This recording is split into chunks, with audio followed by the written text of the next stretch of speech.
Hi, my name is Brian Tomaszewski. In this video, I want to give you some perspectives on how you can begin to teach Geographic Information Systems, or GIS.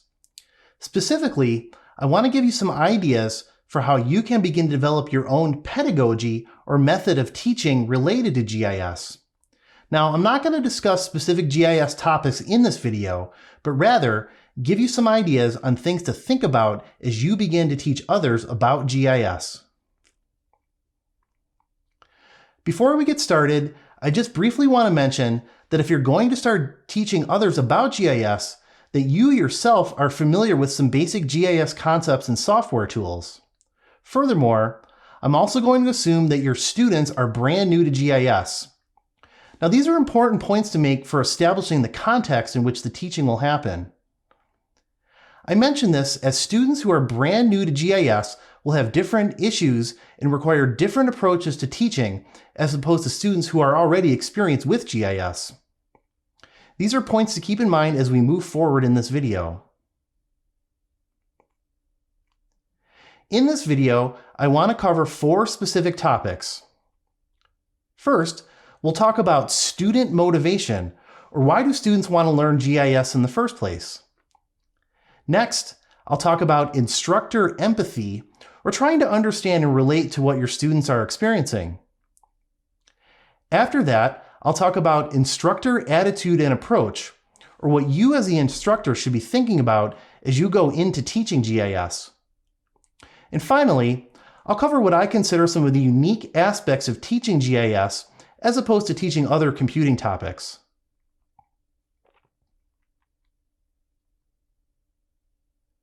Whenever I start to work with a new group of students, I often begin thinking about what is motivating the students to want to learn about GIS in the first place.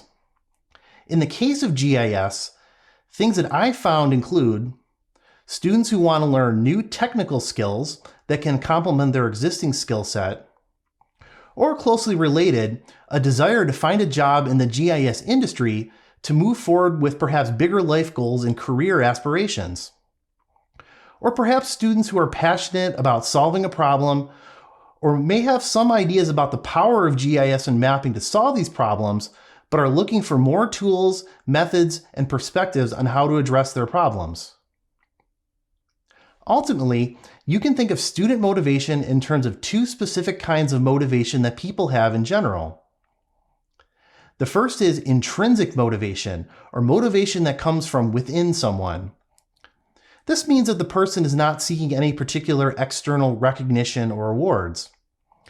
Intrinsic motivation can also be thought of as something that you pursue because it's an activity that's meaningful to you alone.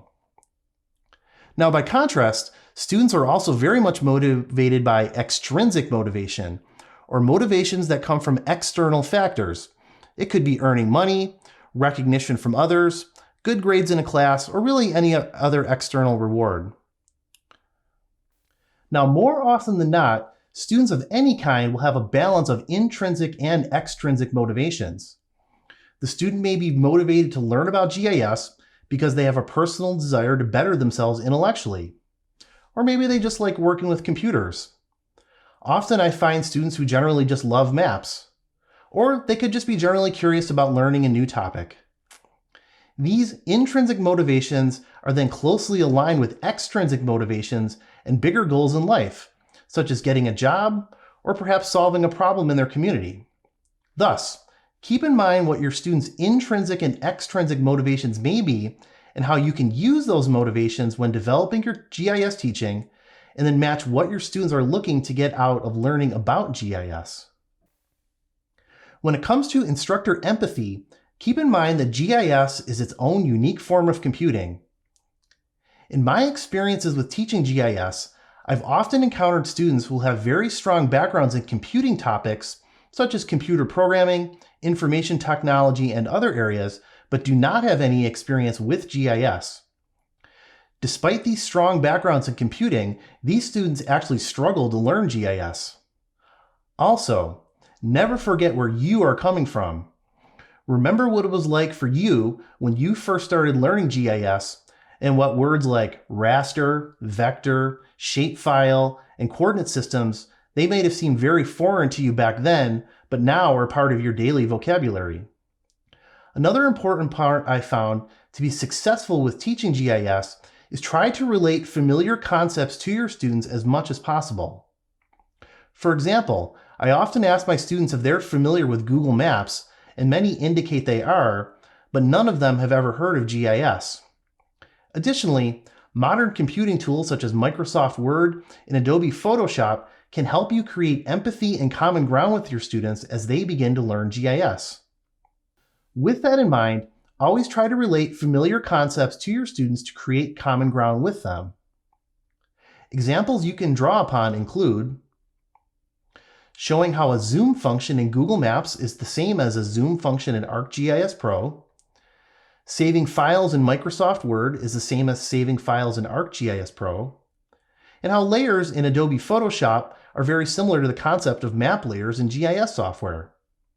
Also, feel free to leave any comments below if you have any examples of how you can relate familiar concepts to GIS students. On the topic of instructor attitude and approach, here are a few points to keep in mind. You as the instructor have to be the most excited about the topic you're teaching. Really something for any kind of teaching. Students will be most engaged in learning when they find that the instructor shows passion and enthusiasm for the topic. Perhaps this is something you can relate to. Remember a time when you had a teacher who showed clear excitement and enthusiasm about the topic, and how that in turn made you excited to want to learn from that teacher. Sometimes I think of teaching even as a performance, where I'm constantly trying to keep the students engaged. And now this next point may seem obvious, but always have a plan when you go into teaching. You need to provide the structure for your students to learn. They are looking to you for leadership and guidance on how to engage in the topic of GIS. And as much as the plan is very important, remember to be flexible with your plan. You never know when something unexpected will occur when you're teaching that could actually result in a significant learning experience for your students. Sometimes this is called the teachable moment. As an example from GIS, more often than I wish to remember, the GIS software will crash right before I'm about to give a lesson. Figuring out how to solve the problem while my students are watching is actually a valuable teachable moment, as I can show my students how to deal with real-life actual problems that they may encounter even if the problem was not part of my original teaching plan. Also, show genuine interest in what your students are learning. You'd be surprised at how much more your students will be engaged in their learning when the instructor pays them some attention and shows genuine interest in their learning progress. As the teacher, try to guide your students forward in their learning. Finally, try not to let the software do the thinking for you. Now, this might seem like an abstract idea, but what I mean is try not to let your thinking about your GIS teaching be structured based on the particularities of a given software. For example, GIS software is built on concepts such as cartography, map projections, database management, and other topics. These topics have been around long before GIS. As one example, when I teach students topics related to visualization in ArcGIS Pro, I approach the topic from the perspective of teaching cartography as opposed to instruction on the software symbology tab. I try not to think of cartography as a series of software operations provided by the symbology tab. By not letting my thinking about GIS teaching be completely structured by software operation tasks, I found that I can be more flexible in my teaching, as the concepts that underlie the GIS software are applicable across multiple software environments. And most importantly, GIS software is constantly changing, so understanding the underlying concepts as opposed to strictly understanding how to operate the software can give you more flexibility in your teaching as the software changes. Next, I want to cover some unique aspects of teaching GIS. Perhaps the most basic and fundamental thing that comes up time and time again is file management. I've particularly found that this is a challenging topic for students that are new to computing in general and that are beginning to learn GIS. It is essential that your students have a basic understanding of file systems such as drives and folders, downloading files, unzipping files, and anything else that requires them to work with digital media. Things are changing in this regard in terms of more online resources where data sets can be pulled directly into the software environments. However, it is still essential that your students understand where files are located and how they can work with those files in their projects. Second, although it is a long-running debate, I argue that the mapping concepts related to GIS are one of the key things that make GIS such a unique form of computing technology.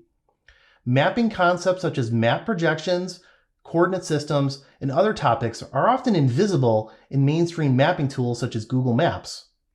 However, if your students are going to work on projects at a scale such as their local community, mapping concepts are going to be more important as they start to work with more specialized data sets. As one example, more often than not, data sets they find are going to be in different map projections and coordinate systems from one another. This can lead to a lot of frustration when data sets do not line up or generally don't work as your students hope they do. Finally, and related to the previous points, GIS in general has numerous spatial concepts and problem-solving approaches not typically found in other computing environments. As one example, spatial statistics are a form of statistics that do not conform to the assumptions made in traditional statistics because of the underlying spatial nature of data that is investigated. Spatial querying looks at the spatial relationship between different objects as opposed to traditional database queries. Of course, there are probably numerous other aspects of teaching GIS that I haven't included, and if you have any ideas in this regard, feel free to leave some comments in the video below. So to summarize, when you begin to teaching others about GIS, just keep in mind that GIS is a unique computing tool with its own unique concepts, methods, and approaches that may be challenging to a wide range of students, even those with strong computing backgrounds. Try to understand your students' motivations, and by understanding where your students are coming from, you can help guide them on where they want to go. Do your best to always show empathy with your students and relate to their learning. As I said before, I think you'll find that if you show genuine empathy and concern for your students, they will respond in ways that you never could have imagined. And keep in mind that teaching takes practice. There's always room for improvement and new ideas to try. For example, if you look at videos on this YouTube channel, you'll see that over the years, I'm continually evolving the development of these videos to try to be a more effective teacher, and hopefully you're seeing the improvement. And forgive yourself for not being perfect. Just remember that teaching is one of the most satisfying activities you can engage in. Being a teacher can give you lifelong satisfaction with imparting your knowledge and experience on others and watching them grow through their learning. If you have any comments on being a GIS teacher or a student, feel free to leave them as comments below. If you enjoyed this video, please hit the like button, consider subscribing to this channel, or leave me a note or any comments. Thanks so much for watching.